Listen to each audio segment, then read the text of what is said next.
I have a book to share with you today called The Tale of the Flopsy Bunnies. I think some of you know about the Flopsy Bunnies because we have read about Peter Rabbit and Benjamin Bunny, and this is one more tale from their family, the Flopsy Bunnies.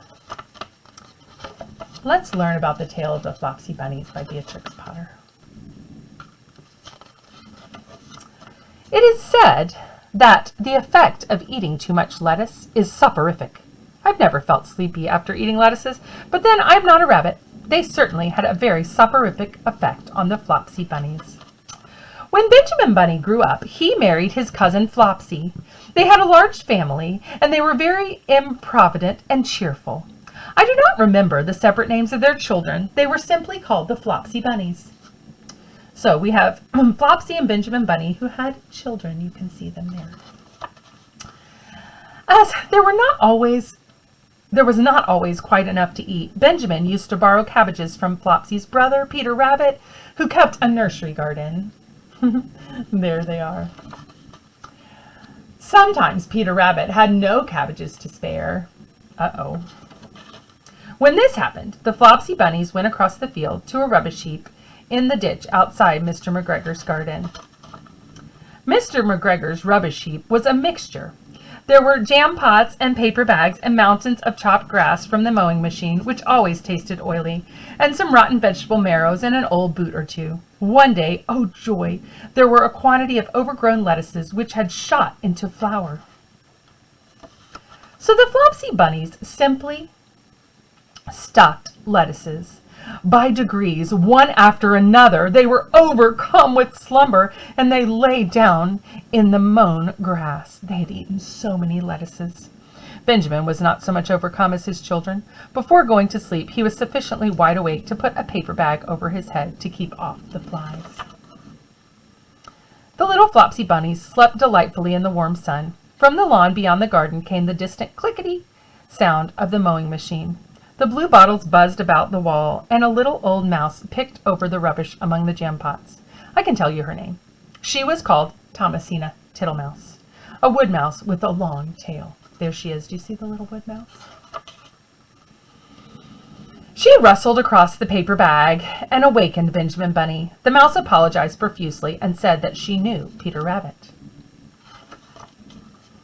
While she and Benjamin were talking close under the wall, they heard a heavy tread above their heads, and suddenly, oh no, Mr. McGregor emptied out a sackful of lawn mowings right upon the top of the sleeping Flopsy Bunnies. Oh no, they got covered. Benjamin shrank down under his paper bag. The mouse hid in a jam pot.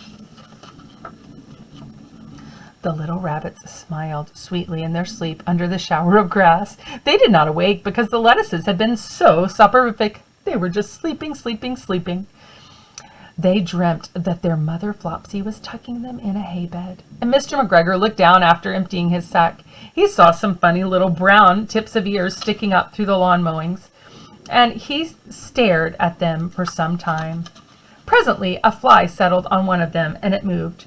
Mr. McGregor climbed down on the rubbish heap. 1, 2, 3, 4, 5, 6 little rabbits, said he as he dropped them into his sack. The Flopsy Bunnies dreamt that their mother was running them over in bed. They stirred a little in their sleep, but still, they did not wake up. Oh my goodness, they got put into a bag, my friends. Mr. McGregor tied up the sack and left it on the wall, and he went away, and he put away the mowing machine. Oh my goodness, what is going to happen to those bunnies? While he was gone, Mrs. Flopsy Bunny, who had remained at home, came across the field. She looked suspiciously at the sack and wondered where everybody was. Then the mouse came out of her jam pot, and Benjamin took the paper bag off his head, and they told the doleful tale. Benjamin and Flopsy were in despair. They could not undo the string. But Mrs. Tittlemouse was a resourceful person. She nibbled a hole in the bottom corner of the sack, and the little rabbits were pulled out and pinched to wake them up. Their parents stuffed the empty sack with 3 rotten vegetable marrows and an old blacking brush and 2 decayed turnips. See, they're stuffing it and getting it ready. Then they all hid under a bush, and they watched for Mr. McGregor. Mr. McGregor came back and picked up the sack and carried it off. He carried it hanging down as if it were rather heavy, and the Flopsy Bunnies followed at a safe distance, behind Mr. McGregor. They watched him go into his house, and then they crept up to the window to listen. Mr. McGregor threw down the sack on the stone floor in a way that would have been extremely painful to the Flopsy Bunnies if they had happened to have been in it. They could hear him drag his chair on the flags and chuckle. 1, 2, 3, 4, 5, 6 little rabbits, said Mr. McGregor. Do you think he actually has those rabbits? What's that? What have they been spoiling now? Inquired Mrs. McGregor. 1, 2, 3, 4, 5, 6 fat rabbits, repeated Mr. McGregor, counting on his fingers. 1, 2, 3. Don't you be silly. What do you mean, you silly old man? In the sack, he said. 1, 2, 3, 4, 5, 6. The youngest Flopsy Bunny got up on the windowsill. Mrs. McGregor took hold of the sack and felt it. She said she could feel 6, but they must be old rabbits because they were so hard and all different shapes. Not fit to eat. But the skins will do fine to line my old cloak. Line your old cloak, shouted Mr. McGregor. I shall sell them and buy myself baccy, rabbit tobacco. I shall skin them and cut off their heads. Mrs. McGregor untied the sack and put her hand inside. What did she find? Not bunnies. She felt the vegetables, and she became very angry. And she said that Mr. McGregor had done it a purpose. And Mr. McGregor was very angry too.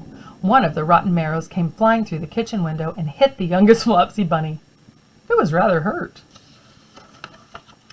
Then Benjamin and Flopsy thought that it was time to go home. So Mr. McGregor did not get his tobacco, and Mrs. McGregor did not get her rabbit skins. But next Christmas, Thomasina Tittlemouse got a present of enough rabbit wool to make herself a cloak and a hood and a handsome muff and a pair of warm mittens. The end. Boy, those Flopsy Bunnies almost got caught, but they didn't. Good thing for sweet Miss Thomasina Tittlemouse. Thank you, friends. Have a good day.